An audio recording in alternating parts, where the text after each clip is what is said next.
পোখরায় যাওয়ার পথে আমরা হুট করে গাড়ি থেকে নামলাম। এই সৌন্দর্যটা কত সুন্দর, এটা আসলে এখানে দাঁড়িয়ে না দেখলে বোঝা খুব ডিফিকাল্ট। অসাধারণ প্রাকৃতিক সৌন্দর্যমণ্ডিত এই চিতওয়ান থেকে পোখরায় যাওয়ার পথে আমরা দেখতে পাচ্ছি। অসাধারণ অসাধারণ, আল্লাহর সৃষ্টি কত বিস্ময়কর। আপনি পৃথিবীর বিভিন্ন প্রান্ত, পাহাড়, নদী, সাগরের পারে না গেলে বুঝতে পারবেন না।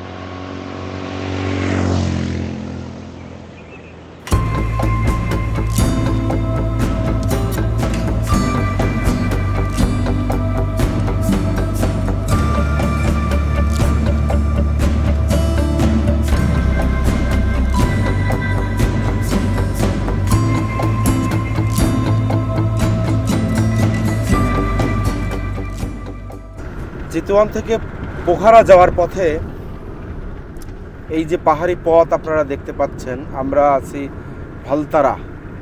ভালতারার এই দিক দিয়ে আমরা যাচ্ছি পোখরায়। দুই পাশে পাহাড়, মাঝখান দিয়ে রাস্তা, পাহাড়ের পাদদেশ দিয়ে বয়ে চলছে নদী। এই পথে যাওয়ার সময় দুই পাশের দৃশ্য দেখে কবিগুরুর সেই কবিতাটা মনে পড়ে গেল। বিপুলায় পৃথিবীর কতটুকু জানি, দেশে দেশে কত না নগর রাজধানী। মানুষের কত কীর্তি, কত নদী, গিরি, সিন্ধু, মরু, কত না অজানা জীব, কত না অপরিচিত তরু, রয়ে গেল অগোচরে বিশাল বিশ্বের আয়োজন। সত্যি এই বিশাল বিশ্বের আয়োজন যে কত বিস্তৃত, আপনি যত বেশি দেশ ভ্রমণ করবেন সেই বিশ্বের আয়োজনের তত বেশি বৈচিত্র্যতা আপনি উপলব্ধি করতে পারবেন। পাহাড় থেকে নদী, নদী থেকে সাগর, বৈচিত্র্যতার কোনো শেষ নেই।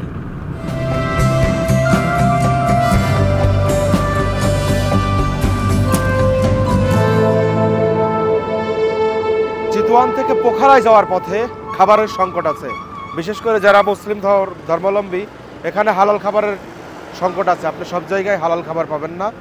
তো আমরা একটা রেস্টুরেন্ট পেয়েছি, সেখান থেকে চিকেন মোমো খাবো। চিকেন মোমো অর্ডার করেছি আমরা এই রেস্টুরেন্টটাতে। বাট শুধু চিকেন মোমো দিয়ে আমাদের পরিপূর্ণ লাঞ্চ হবে না, দ্যাটস ওয়াই আমরা একটু ফ্রুটস কিনবো। চলেন যাই, দেখাই আপনাদেরকে যে পাহাড়ের পাদদেশ ঘিরে গড়ে ওঠা এই শহরগুলোর ফ্রুটস কোত্থেকে আসে, ফ্রুটসের কোয়ালিটি কেমন, চলেন দেখি। অরেঞ্জ পার কেজি হাউ মাছ পার কেজি? 1 কেজি কতটি? 150 रुपीज।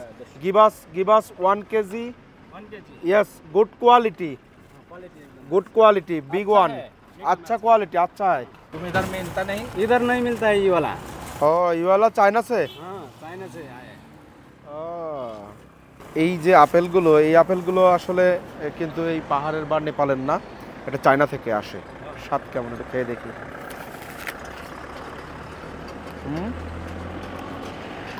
বহুত আচ্ছা হয়। আমি এখন দাঁড়িয়ে আছি, এই শহরটার নাম মুগলিন। এটা চিতওয়ান এবং পোখরা যাওয়ার পথে,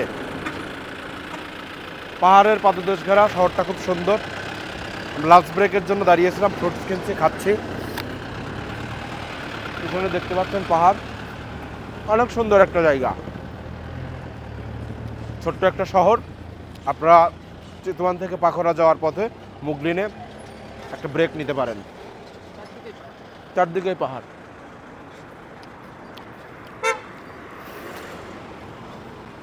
আপনারা দেখতে পাচ্ছেন আমাদের মতো অন্যদের টুরিস্ট বাসও এখানে থামছে। খুব সম্ভবত আমাদের মোমো রেডি হয়ে গেছে, চলেন যাই দেখি, মোমো খাই।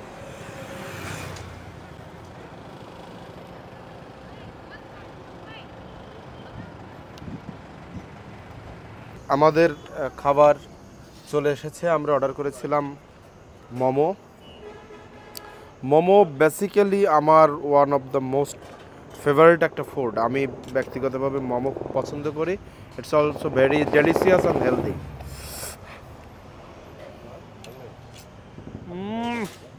Good taste or garam? Yes. Hot and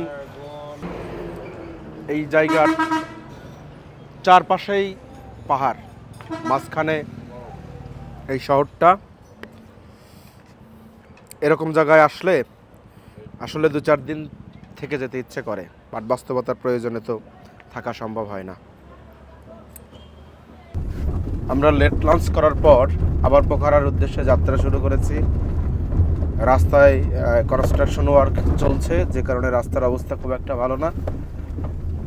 so জার্নির এই যন্ত্রণাটুকু সহ্য করতে হবে, বাট আপনি বিরক্ত হবেন না, বিকজ চারপাশে প্রকৃতির যে সৌন্দর্য সেদিকে তাকিয়ে থাকলে রাস্তার জন্য যেই খারাপ লাগা বা কষ্টের যে ব্যাপারটা সেটা আপনি ফিলই করবেন না। কোভিড পরবর্তী নেপালের ট্যুরিজম বিজনেস ব্যাপকভাবে বিস্তার লাভ করেছে এবং নেপাল তাদের যে ট্যুরিজম স্পটগুলো সেইগুলোর সাথে রাজধানী শহরের যে কানেক্টিভিটির যে রাস্তা, তারা রাস্তাটার একটা ব্যাপক ডেভেলপমেন্টের কার্যক্রম গ্রহণ করেছে। সেটা চিতুইন থেকে পোখারা যাওয়ার পথে, চিতুয়ান থেকে পোখারায় যাওয়ার পথে আমরা উপলব্ধি করলাম। 1 বছর কি 2 বছর পর যখন এই রাস্তার কাজগুলো কমপ্লিট হয়ে যাবে, তখন নেপালে যারা ভ্রমণ করবেন ট্যুরিস্টরা খুব ভালো একটা যোগাযোগ ব্যবস্থা পাবেন বলে আমার কাছে মনে হচ্ছে।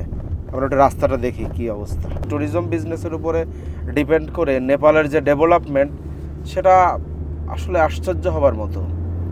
পৃথিবীর অনেক দেশেই এই নজির আছে, যেমন ইন্ডিয়ার বিভিন্ন প্রদেশে ট্যুরিজম বিজনেসের উপর ডিপেন্ড করে তারা আজকে অনেক টাকা রেভিনিউ করছে এবং জিডিপিতে, জাতীয় অর্থনীতিতে এদের যে কন্ট্রিবিউশন, এটা বলার মতো না। এই যেমন নেপালেই তাদের কিন্তু কাল্টিভেশন, তারপরে শ্রম বাজার এত বেশি না। এই ট্যুরিজম যেমন আমরা দেখলাম, Chinese and European and American, lot of people in here to enjoy the nature. So এই ট্যুরিজমের উপর ভিত্তি করেই তারা আজকে এই ডেভেলপমেন্টগুলো করছে। পোখরা যাওয়ার পথে আমরা দেখলাম সেই ঢাকা শহরের মতো চিরচরিত জ্যাম, ট্রাফিক জ্যাম। কখন ছাড়ে নিশ্চিত নয়, অপেক্ষায় আছি, দেখা যাক কত সময় লাগে। কনস্ট্রাকশন চলছে, ওয়ান ওয়ে রেডি হচ্ছে, ওয়ান ওয়ে আন্ডার কনস্ট্রাকশন, যে কারণে গাড়ি একদিক দিয়ে আসছে আর একদিককার গাড়ি বন্ধ হয়ে আছে। কিছুটা সময় অপেক্ষা করতে হবে।